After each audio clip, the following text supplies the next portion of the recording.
শবে মেরাজের রোজা কয়টি রাখবেন, কত রাকাত নামাজ আদায় করবেন, কোন কোন সূরা দিয়ে পড়বেন, কোন দোয়াটি পাঠ করবেন এবং অন্যান্য কি কি আমল করবেন সম্পূর্ণ জানতে পারবেন আজকের ভিডিও থেকে। তাই না টেনে সম্পূর্ণ ভিডিওটি দেখতে থাকুন। আসসালামু আলাইকুম ওয়া রাহমাতুল্লাহি ওয়া বারাকাতুহু। সুপ্রিয় দর্শক শ্রোতা মণ্ডলী, চলছে পবিত্র মাহে রজব মাস। যে রজব মাসকে বদির মাস বলা হয়, আল্লাহর মাস বলা হয়। জাহিলি যুগের লোকেরা পর্যন্ত যেই মাস আসলে যুদ্ধ বিগ্রহ বন্ধ করে দিত, এটি হচ্ছে রজব মাস। আর এই রজব মাসকে সম্মান জানিয়ে, এই রজব মাসকে মহব্বত করে ভালোবেসে যারা যারা ইবাদত বন্দিগি করবে, আল্লাহ রব্বুল আলামিন এদের জন্য অফুরন্ত নিয়ামত রেখেছেন, অফুরন্ত রহমত বরকত ফজিলত রেখেছেন। রাসূল করিম সাল্লাল্লাহু আলাইহি ওয়াসাল্লামের একখানা হাদিসে মোবারক, কিতাবের নাম ফাজাইলুল আওকাত, 96 পৃষ্ঠার 11 নম্বর হাদিসে রাসূল করিম সাল্লাল্লাহু আলাইহি ওয়াসাল্লাম বলেন, সালমান ফারসি রাদিয়াল্লাহু তাআলা আনহু এই হাদিস মোবারক রওয়ায়াত অর্থাৎ বর্ণনা করেন। নবীজি বলেন, রজব মাসে এমন একটি দিন রয়েছে যেই দিন রোজা রাখলে 100 বছর রোজা রাখার সমান সওয়াব পাওয়া যাবে। সুবহানাল্লাহ। আর এমন একটি রাত রয়েছে যেই রাত্রিতে এক রাত আমল করলে, ইবাদত করলে 100 বছর রাত্রেবেলা ইবাদত বন্দিগি করার সওয়াব পেয়ে যাবে। সুবহানাল্লাহি ওয়া বিহামদিহি সুবহানাল্লাহিল আযীম। সাহাবায়ে কিরাম জিজ্ঞেস করলেন, ইয়া রাসূলুল্লাহ, সেই রাত কোনটি? তখন নবীজি বললেন, রজব মাসের 27 তারিখ দিন সেই দিন, রজব মাসের 26 তারিখ দিবাগত রাত সেই রাত, যে রাত্রে ইবাদত বন্দিগি করলে 100 বছর ইবাদতের সওয়াব, যেই দিন রোজা রাখলে 100 বছর দিন রোজা রাখার সওয়াব আল্লাহ রব্বুল আলামিন তার আমল নামায় লিপিবদ্ধ করে দেবেন। সুবহানাল্লাহি ওয়া বিহামদিহি সুবহানাল্লাহিল আযীম। এবং ফাজাইলুল আওকাত কিতাবের 97 পৃষ্ঠা 12 নম্বর হাদিসে হযরত আনাস রাদিয়াল্লাহু তাআলা আনহু থেকে বর্ণিত, নবীজি করিম সাল্লাল্লাহু আলাইহি ওয়াসাল্লাম বলেন, রজব মাসের 26 তারিখ দিবাগত রাত, যেটিকে সবাই শবে মেরাজ নামে চিনে থাকে, সেই শবে মেরাজের রজনীতে, শবে মেরাজের রাত্রিতে যদি কোনো উম্মত 2 রাকাত করে 12 রাকাত নফল নামাজ আদায় করবে, প্রত্যেক রাকাতে সূরা ফাতিহার পর 3 বার সূরা ইখলাস তথা কুল হুয়াল্লাহু আহাদ, এই সূরাটি 3 বার পাঠ করবে প্রত্যেক রাকাতে সূরা ফাতিহার পর। আর শবে মেরাজের নামাজের নিয়ত হচ্ছে, নাওয়াইতু আন উসাল্লি লিল্লাহি তাআলা রাকাতি সালাতিল লাইলাতিম মিরাজ নাফলি মুতাওয়াজ্জিহান ইলা জিহাতিল কাবাতিশ শরীফাতি আল্লাহু আকবার। এই নিয়ত যারা পারবেন না, মনে মনে নিয়ত করে নেবেন আপনি শবে মেরাজের নামাজের নিয়ত করছেন। আল্লাহু আকবার।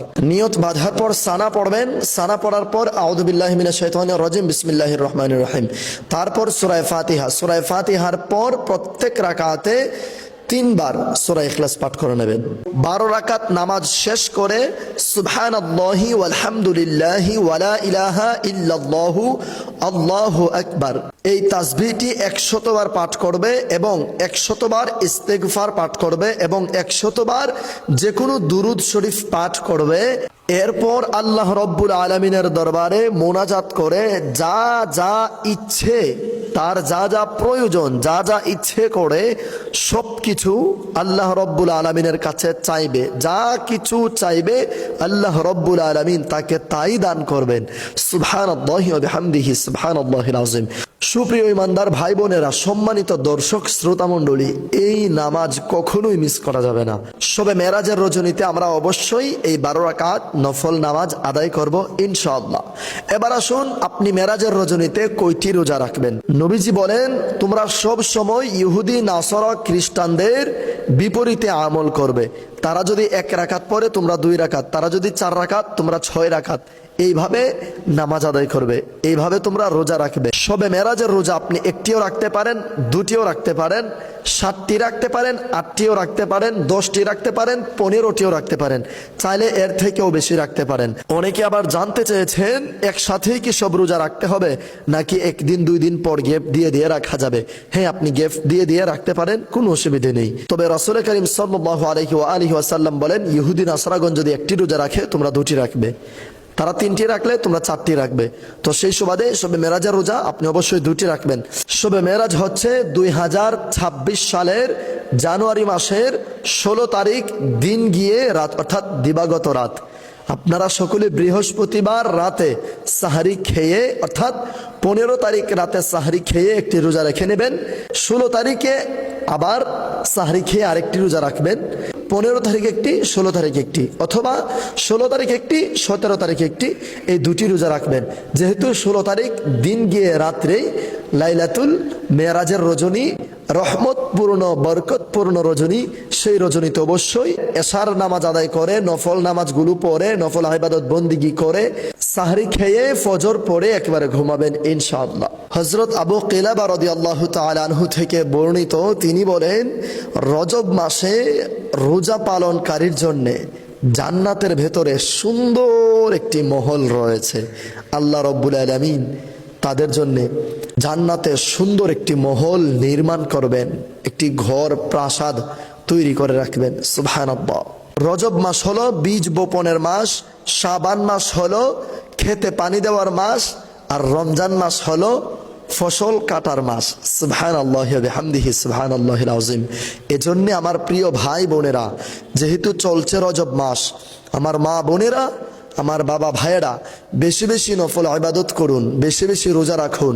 যারা রমজান মাসে পবিত্র কুরআন খতম দিতে চান, এখন থেকেই পবিত্র কুরআনুল কারীম খতম দেওয়া শুরু করেন, তিলাওয়াত করা শুরু করে দিন।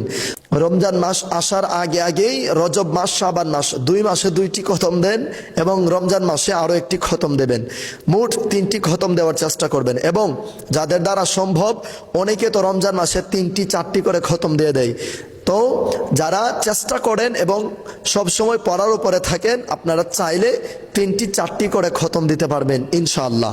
এরপর আসুন, আপনি রজব মাসে কোন দোয়াটি বেশি বেশি পাঠ করবেন, কোন দোয়াটি বেশি বেশি পাঠ করবেন। মেরাজের রজনীতেও এবং শাবান মাসেও, রজব মাসেও, রমজান মাসেও এই দোয়াটি বেশি বেশি পাঠ করবেন।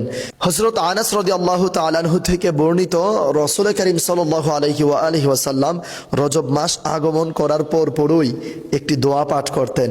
আল্লাহুম্মা বারিক লানা ফি রজবা ওয়া শাবান ওয়া বাল্লিগনা রমাদান। আল্লাহুম্মা বারিক লানা ফি রজবা ওয়া শাবান ওয়া বাল্লিগনা রমাদান। এই দোয়াটি নবীজি বেশি বেশি পাঠ করতেন।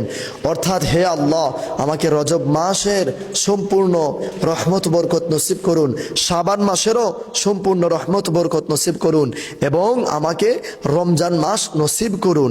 আমার হায়াতে যদি নাও থাকে, অন্তত রমজান মাস পর্যন্ত আমাকে পৌঁছে দিন। সুবহানাল্লাহি ওয়া বিহামদিহি সুবহানাল্লাহিল আযীম। আমার সম্মানিত দর্শক শ্রোতা মণ্ডলী, আপনারা অবশ্যই এই পবিত্র মাহে রজব মাসে বেশি বেশি আমল করার চেষ্টা করুন।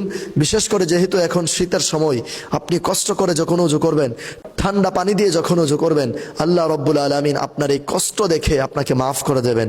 আপনার এই কষ্ট দেখে আল্লাহ রব্বুল আলামিন ফেরেশতাদেরকে বলবেন, ও ফেরেশতারা, আমার বান্দারা এত কষ্ট করছে, আমার বান্দারা কি চায়? ফেরেশতারা বলবেন, আল্লাহ, আপনার বান্দারা আপনার সন্তুষ্টি চায়। কিয়ামতের কঠিন ময়দানে যেন আপনি তাদেরকে দয়া করেন, মৌতকালে যেন তাদেরকে কালেমা নসিব করেন, আপনি তাদের দুঃখ বেদনা দূর করেন, আপনি তাদের অন্তরে শান্তি দান করেন। তখন আল্লাহ রব্বুল আলামিন আপনার মনের নেক মকসুদগুলো, মনের নেক আশা আকাঙ্ক্ষাগুলো পূরণ করে দেবেন। এজন্যে এই পবিত্র মাহে রজব মাসে বেশি বেশি আমল করার চেষ্টা করুন, এবং বেশি বেশি কোরআন তিলাওয়াত করার চেষ্টা করুন, বেশি বেশি দুরূদ শরীফ পাঠ করার চেষ্টা করুন। আরও একটা কথা বলি, মনে রাখবেন, যে কোনো দোয়া পাঠ করেন না কেন, প্রত্যেক দোয়ার পর 11 বার দুরূদ শরীফ পাঠ করে নেবেন। প্রত্যেক মোনাজাতের পর 11 বার দুরূদ শরীফ পাঠ করে নেবেন।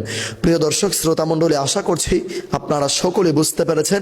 আজকের ভিডিওটি সওয়াবের নিয়তে প্রচুর পরিমাণে শেয়ার করে সারা বিশ্বে ছড়িয়ে দিন, যেন আপনার শেয়ারের মাধ্যমে অন্য ভাই বোনেরা দেখে, শুনে, শিখে আমল করতে পারে। আসসালামু আলাইকুম ওয়া রাহমাতুল্লাহ।